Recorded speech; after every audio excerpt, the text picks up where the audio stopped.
जय हिंद प्यारे बच्चों। 21 तारीख को 12th क्लास सीबीएसई बोर्ड का फिजिक्स का पेपर है।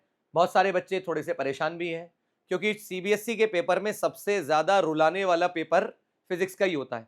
मैं हर बार सेंटर के बाहर जाता हूं तो देखता हूं बाहर रोआ राट मचा रहता है क्योंकि फिजिक्स से बच्चे थोड़े से दुखी रहते हैं, परेशान रहते हैं। तो अभी मैं आने वाले 15 से 20 मिनट में आपसे जो बात करने वाला हूं यार, ये बहुत जरूरी बात है। जिनकी तैयारी पूरी है वो जरूर ध्यान से सुने कि कहीं उनसे कुछ छूट ना जाए। और ऐसे बेचारे गरीब फकीर लोग जो इसलिए परेशान है कि उनकी तैयारी अच्छी नहीं है, उनको इस वीडियो में बहुत सारी बातें मिलने वाली है। सबसे पहले मैं आप लोगों से बात करने वाला हूं जो सबसे इंपॉर्टेंट है, जिसका सबको ध्यान रखना है, वो है मार्क्स और टाइम का डिस्ट्रीब्यूशन। आप ये समझो, आपके पास पेपर में रीडिंग वाले 15 मिनट को छोड़कर 180 मिनट है और लगभग 70 नंबर आपको लेकर आने हैं। डिवाइड करते हैं तो नियरली लिख देता हूं 2.5 मिनट पर मार्क्स निकल के आता है, यानी कि एक नंबर पर 2.5 मिनट देना है। आप मोटा मोटा ये पकड़ लो। उस हिसाब से आपको एक क्वेश्चन को कितना समय देना है वो आपसे डिस्कस करने वाला हूं। इंपॉर्टेंट टॉपिक्स डिस्कस करने वाला हूं। कॉपी लिखते समय किन बातों का ध्यान रखना है ये डिस्कस करने वाला हूं। इसलिए फटाफट से शुरू करते हैं। सबसे पहले आपको बताने जा रहा हूं कि कौन से क्वेश्चन को कितने मिनट देने चाहिए। भाई देखो, ये वाला जो है ना सेक्शन है, इसे तो उठाते ही करना है। अभी मैं डिस्कस करूंगा कॉपी कैसे लिखनी है, और मैं हमेशा बच्चों को बोलता हूं कि आपको यहीं से शुरू करना चाहिए। क्यों शुरू करना चाहिए? क्योंकि यहां ना भावुक हो जाते हो। यहां जैसे ही आपने ट्रांसफार्मर देखा, अरे ये तो मुझे पूरा रटा पड़ा है, उसके 5 पेज लिख देते हो जबकि जरूरत नहीं थी, और उस चक्कर में आप खराब कर ले होते हो। 3 नंबर के सवाल सबसे ज्यादा खराब करके आते हैं। इसलिए मैं हमेशा कहता हूं कि ये वाला जो सेक्शन है ना, ये पहले 15 मिनट में निपट सकता है जब आपको रीडिंग टाइम मिलता है। आप पेन का इस्तेमाल नहीं कर सकते, लेकिन आपको दिख तो जाता है ना किसका क्या आंसर है, और पहले 15 मिनट में आप इसे निपटा सकते हैं। लेकिन फिर भी मैं मानता हूं आप नहीं निपटा पाए तो आप 15 मिनट मैक्सिमम इसको दे सकते हैं। आप 15 मिनट यहां पर दे दीजिए, कोई प्रॉब्लम नहीं है। तो 15 मिनट हम देने वाले हैं किसको? सेक्शन ए को, जिसमें 12 आपके एमसीक्यू है और 4 आपके असर्शन रीजन है। इसके बाद आता है आपके 10 सवाल, 10 नंबर के 5 सवाल 2-2 मार्क्स के जो है, उसके तुरंत बाद आपको उठाना। और इसको मैं हमेशा कहता हूं बच्चों को कि आप 30 मिनट्स तक दे सकते हो। अब वो डिपेंड करता है कि आपको सवाल कैसे मिले। और उसमें एक बात का बहुत ध्यान रखना है कि न्यूमेरिकल्स तो जल्दी हो जाते हैं, लेकिन जो 2 नंबर वाला सवाल होता है ना, उसकी सबसे खास बात ये होती है कि हम उसमें भावुक बहुत होते हैं। कोई डेरिवेशन आ गया, हम बैठ गए उसे लिखने के लिए। मैं हमेशा कहता हूं 2 नंबर के सवाल में अगर आपको लग रहा है कि आपने ठीक ठाक लिख दिया है तो स्पेशल केसेस को आप शॉर्टकट मार सकते हो। आप बहुत डिटेल में मत जाओ। तो 2 नंबर के सवाल में आधे से 1 पेज का कंटेंट, यानी कि आधे पेज से 1 पेज तक का कंटेंट लेकर आना है। बहुत ज्यादा भावुक नहीं होना है। फिर भी मैंने यहां पर 10 नंबर के लिए 30 मिनट आपको दिए हैं। सबसे ज्यादा टाइम जिसको देना है और जहां हम सबसे अपने ज्यादा मार्क्स खो देते हैं, वो है 3 मार्क्स क्वेश्चन। क्योंकि क्या होता है, उसमें वो 2 नंबर का एक क्वेश्चन पड़ा होता है और साथ में 1 नंबर का पार्ट जुड़ा होता है, उसे हम छोड़ देते हैं। तो 3 नंबर के क्वेश्चन पे सबसे ज्यादा टाइम देना है। आइडियली तो 21 मार्क्स है, मैं लगभग यहां पर एक्सपेक्ट करूंगा कि आप 60 मिनट्स जरूर दें। तो आप समझिए आपके ये 1 आवर 45 मिनट्स हो चुके हैं। उसके बाद 2 केस स्टडी है। अभी मैं इस लिंक के नीचे केस स्टडी का भी एक लिंक डाल रहा हूं, अगर आप चाहें तो केस स्टडी देख सकते हैं। उसमें हमने बहुत सारी केस स्टडी सेलेक्ट की है। थोड़ी अटपटी केस स्टडीज इसलिए रखी हैं कि आपको समझ में आए कि केस स्टडी कहां कहां से सामने वाला बना सकता है। तो अलग अलग चैप्टर की केस स्टडीज हमारे जो अपने स्टूडेंट है भौतिकी प्लस के, उनको हम पहले से भेज चुके हैं। लेकिन अगर आप हमारे स्टूडेंट नहीं है और यूट्यूब पर ये वीडियो देख रहे हैं, तो आप ये केस स्टडी जो नीचे दी गई है उन केस स्टडी को पढ़ सकते हैं। अब ये केस स्टडी को मेरे हिसाब से आपको लगभग 20 मिनट, 15 मिनट में भी कर सकते हैं, लेकिन लगभग 20 मिनट में आप इसे निपटा लीजिए। अब आते हैं आखिरी में ये 3 सवाल। मैं ये भी बताने वाला हूं आपको कि ये 3 सवाल क्या आने की उम्मीद है इस साल, वो लगभग मोटा मोटा आपको भी बताऊंगा। तो 3 सवाल जो आने वाले हैं वहां पर हम लगभग 45 मिनट्स देने वाले हैं। और 45 मिनट्स का मतलब यहां पर आप एक बार जोड़ लेते हैं तो ये लगभग 45 मिनट्स होते हैं। 45 मिनट्स ये हो जाते हैं, तो लगभग हमारे पास आखिरी में मुझे जैसा दिखाई दे रहा है लगभग 10 मिनट अभी भी बच रहे हैं, जिसमें मैंने बहुत सारा बढ़ा बढ़ा कर टाइम दिया है। बहुत सारा बढ़ा बढ़ा कर टाइम दिया है, तो भी यहां पर हमें 10 मिनट लगभग फिर बच जाएंगे। तो मेरा यह मानना है अगर आप बढ़िया से करें तो ये 15 मिनट पूरे बचा सकते हैं। अगर आप अच्छे से करें तो ये 20 मिनट की जगह दोनों की स्टडी आप 15 मिनट में निपटा सकते हैं। तो लगभग ऐसा मोटा मोटा टाइम मैंने देने के लिए कहा है। तो आप टाइम का बहुत ध्यान रखें। सबसे ज्यादा भावुक हम 2 नंबर के सवालों में हो जाते हैं और 3 नंबर के लिए हम समय नहीं बचाते।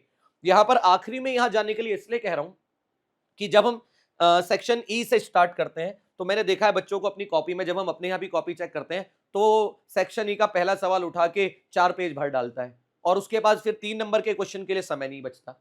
तो ये लगभग मोटा मोटा टाइम डिस्ट्रीब्यूशन है, आप नोट कर सकते हैं और इस टाइम डिस्ट्रीब्यूशन के हिसाब से आप अपना पेपर लिखेंगे।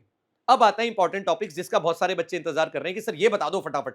तो सबसे पहले मैं 5 वो इंपॉर्टेंट टॉपिक्स बता रहा हूं बच्चों, जो आपको छोड़ के जाने ही नहीं है। और मुझे ऐसा लगता है कि अब सीबीएसई के पास इन 5 क्वेश्चंस के अलावा बहुत कम कंटेंट है जो वो यहां से उठा सकता है। तो वो 5 टॉपिक जो है, उसमें पहला टॉपिक मुझे दिखाई देता है गैल्वेनोमीटर।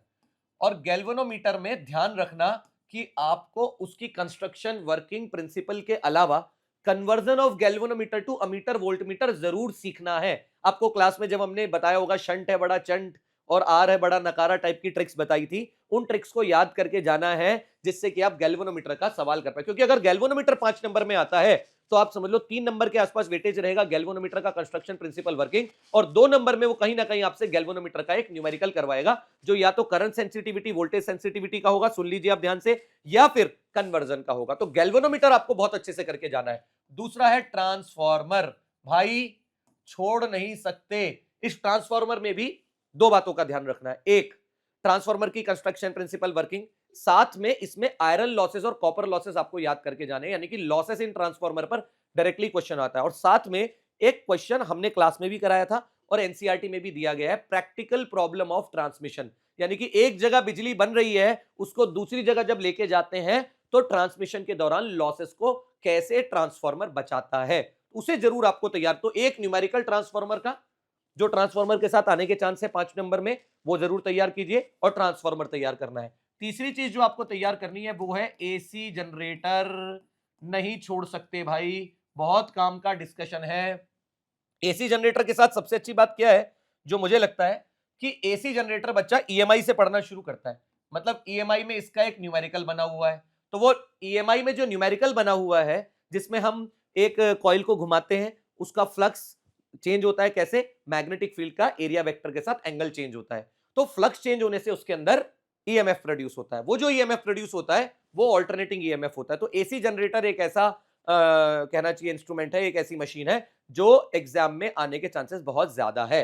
अब आप आ जाइए इसके बाद चौथा, जिसे आपको हमेशा करना है, वो है सिंपल और कंपाउंड माइक्रोस्कोप। इनका रे डायग्राम भी आ सकता है और इनके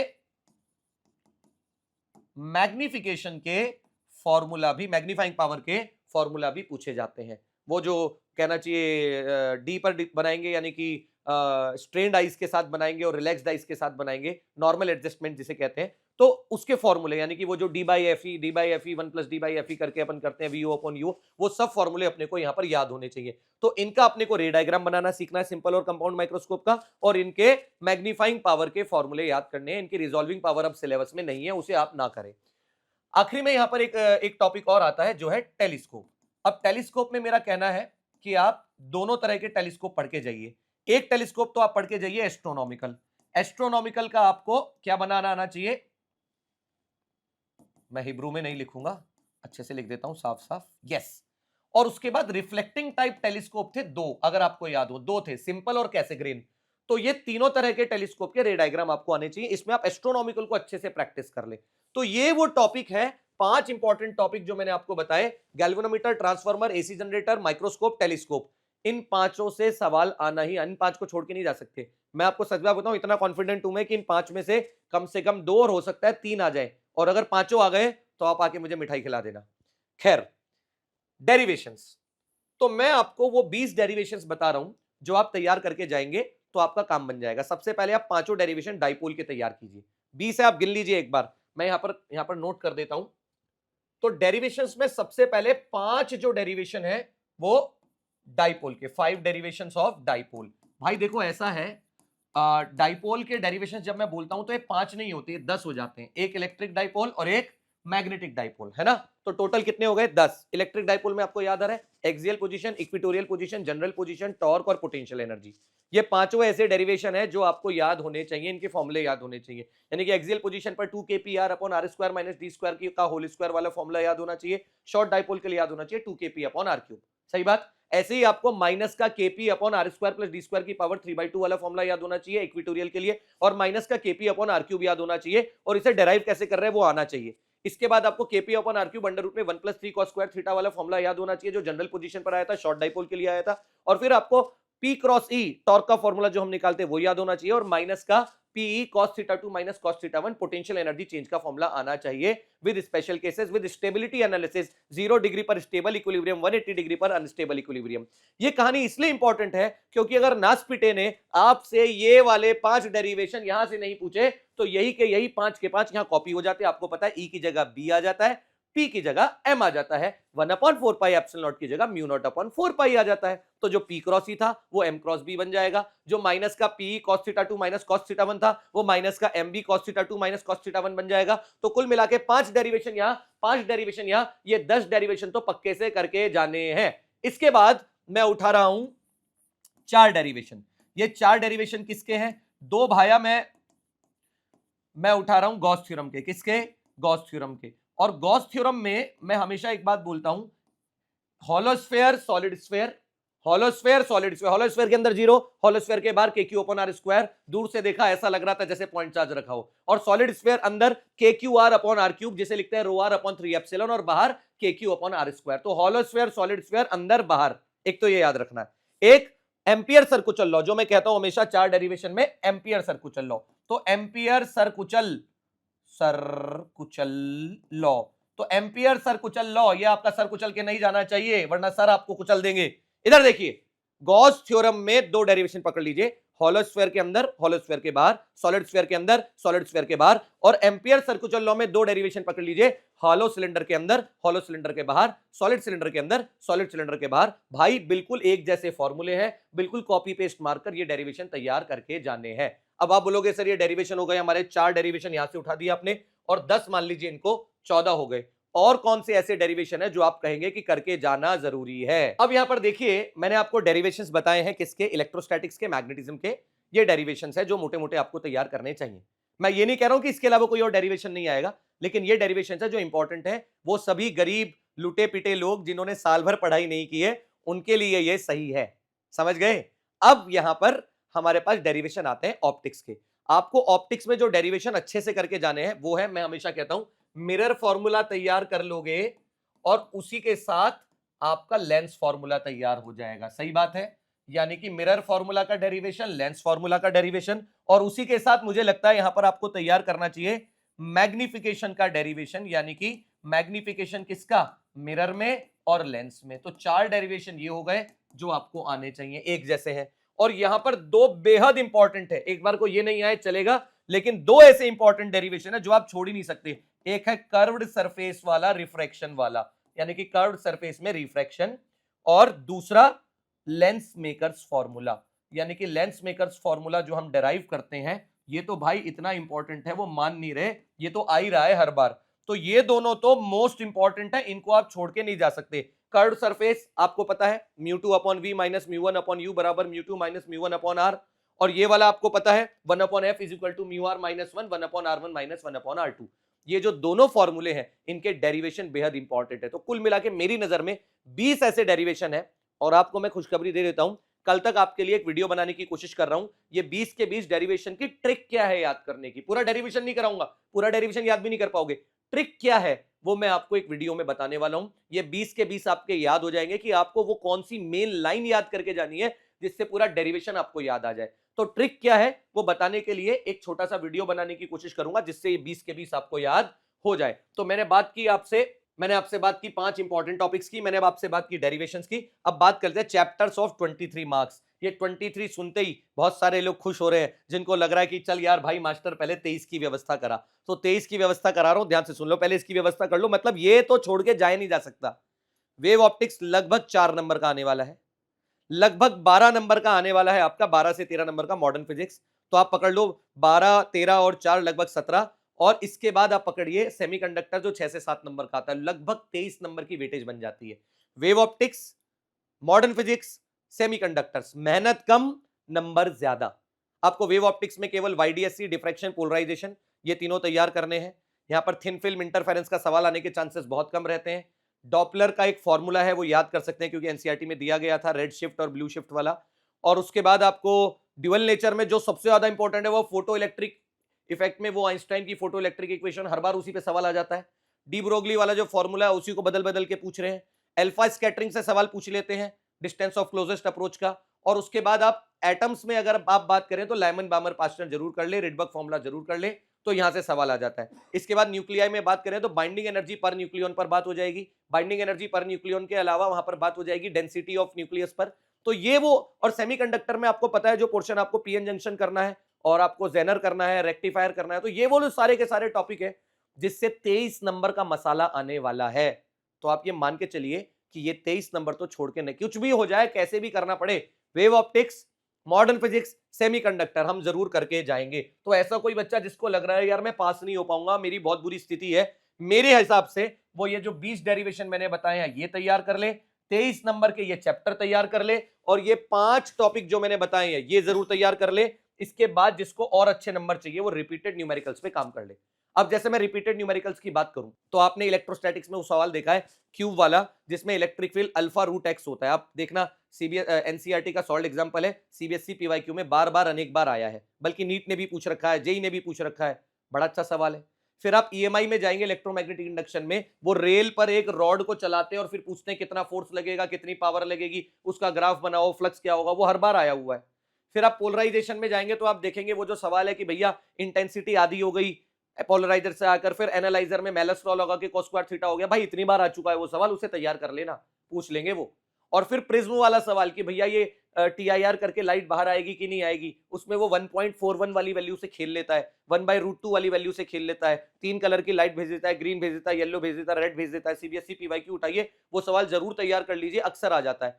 तो मेरा कहने का मतलब ये है कि कुछ ऐसे रिपीटेड न्यूमेरिकल्स हैं जो बार बार अनेक बार पूछे जा रहे हैं, अगर हम उन्हें तैयार कर लेंगे, जैसे फोटो इलेक्ट्रिक इफेक्ट में 3-4 ग्राफ है इंपॉर्टेंट वाले, है ना, उस पे अक्सर न्यूमेरिकल आ जाता है, वो ग्राफ प्लॉट करने के लिए आ जाता है वीएस और न्यू के बीच में। तो ये रिपीटेड न्यूमेरिकल अगर आप सीबीएसई पीवाईक्यू लेके बैठेंगे तो 20-22 ऐसे न्यूमेरिकल आपको दिखाई देंगे जो बार बार अनेक बार आए हैं, उन्हें आप तैयार कर लेंगे तो आपको फायदा हो जाएगा। तो ये मैंने आपको मोटा मोटा आइडिया दे दिया है इंपॉर्टेंट टॉपिक्स का। और बच्चों अब आखिरी में मैं फटाफट आपसे बात करूंगा how to write answer sheet. जैसा कि मैं पहले ही बता चुका हूं, सेक्शन ए से ई पर ही जाना है, ई सबसे आखिरी में करना है, आपको सबसे अच्छा रहेगा। दूसरा, टीचर भी कॉपी करते समय, कॉपी चेक करते समय ना परेशान नहीं होता, आप ये जो जंबल कर देते हैं ना, बिल्कुल मत कीजिए। दूसरा, हर 2 सेक्शन के बीच में लाइन खींचेंगे, और एक समझदार बच्चा हमेशा सेक्शन मेंशन करता है, क्योंकि चेक करने वाले के लिए कंफ्यूजन नहीं होता कि ये 1 मार्क क्वेश्चन थे कि 2 मार्क क्वेश्चन थे कि 3 मार्क्स क्वेश्चन थे। तो चेक करने वाले के लिए हमेशा आसानी रहती है। तो सेक्शन ए से लेके सेक्शन ई तक जाना है, सेक्शन ए मेंशन करना है, सेक्शन बी मेंशन करना है, सेक्शन सी मेंशन करना है, और हर सेक्शन से दूसरे सेक्शन पे जाते समय बीच में लाइन खींचनी है। सर अगर हमें उसमें कोई क्वेश्चन नहीं आया तो आप जगह छोड़ दीजिए, कोई प्रॉब्लम नहीं है, लेकिन आप नंबरिंग खराब मत कीजिए प्लीज। दूसरा, डायग्राम्स आपके नीट एंड क्लीन होने चाहिए, स्केल विस्केल के चक्कर में मत पड़ना। एंड सीबीएसई ये नहीं चाहता कि आप स्केल से डायग्राम बनाए, आप फ्री हैंड से बनाइए, टाइम आपके पास कम है एग्जाम में, लेकिन साफ सुथरा हो, उसके ऊपर आपने लेबलिंग अच्छी की हो, उस पर आपने जो चीजें लिखी हो साफ साफ दिखाई दे रही हो। डायग्राम आप बड़ा बनाइए, छोटे छोटे डायग्राम मत बनाइए, स्पष्ट रहेगा। यूनिट्स आप भूलिए मत, यूनिट्स की गड़बड़ मत कीजिए, तो बचपन से सिखा रहे हैं आपको। डेरिवेशन में कंसीडर लिखना भूल जाते हैं, खासकर ये जेईई की तैयारी करने वाले बच्चे कंसीडर लिखते ही नहीं। अरे भैया, डेरिवेशन में जिन टर्म्स को आप यूज कर रहे हैं, जिन टर्मिनोलॉजीज को आप यूज कर रहे हैं, उनसे परिचय कराओगे कि नहीं कराओगे? तो परिचय कराना जरूरी है। स्पेशल केसेस को भूल जाते हैं, भले ही जल्दी में लिख, लेकिन अगर 3 नंबर या 5 नंबर में डेरिवेशन आया, एक बार को 2 नंबर में छोड़ सकते हैं, लेकिन 3 नंबर 5 नंबर में आया है तो राजा बेटा स्पेशल केसेस तुझे लिखने पड़ेंगे, वरना तेरे नंबर कटेंगे। और आखिरी में आता है पॉइंट वाइज। भाई सीबीएसई में कॉपी चेक करते समय और जो आपका कॉपी चेकिंग से पहले ब्लूप्रिंट आता है, आप समझिए पॉइंट वाइज आंसर एक्सपेक्टेड है। आप लंबी कहानी लिखोगे कोई नहीं पढ़ेगा। अगर आप टीआईआर को समझा रहे हैं, पॉइंट वाइज समझाइए, जितने अच्छे पॉइंट्स में लिखेंगे उतने अच्छे नंबर मिलेंगे। तो पॉइंट वाइज लिखिए, शॉर्ट में लिखिए, बहुत लंबा लंबा फैलाने की जरूरत नहीं है, आपका टाइम भी वेस्ट होगा, मार्क्स आपको उतने ही मिलेंगे। तो और सबसे बड़ी बात है कैलकुलेशंस, कई बार हम कैलकुलेशंस के चक्कर में फंस जाते हैं। अगर कोई ट्रिकी कैलकुलेशन है, थोड़ी लंबी कैलकुलेशन है, तो आप ये समझिए, अगर आपको लग रहा है आपके पास टाइम नहीं बच रहा है, तो आप कैलकुलेशन छोड़कर आगे बढ़ सकते हैं। जो मैं हमेशा कहता हूं, नीचे ऐसा लिखिए और आगे यूनिट लिखिए और आंसर आगे बढ़ जाइए। तो कैलकुलेशंस आप छोड़ सकते हैं अगर आपको ऐसा लगता है कि ट्रिकी हो रही है और बहुत टाइम लग रहा है। तो ये सारी बातें मैंने आपको बताई, और मुझे उम्मीद है कि आप इसमें से बहुत सारी बातों को फॉलो करेंगे। बहुत सारी शुभकामनाएं, बहुत सारे बच्चों को एग्जाम सेंटर पे मिलने वाला हूं, और एग्जाम होने के बाद आप मुझे जरूर बताएं आपका पेपर कैसा हुआ, और मैंने जो सारा आपको बताया है सब कुछ, इसमें से आपको कितनी हेल्प मिली। धन्यवाद।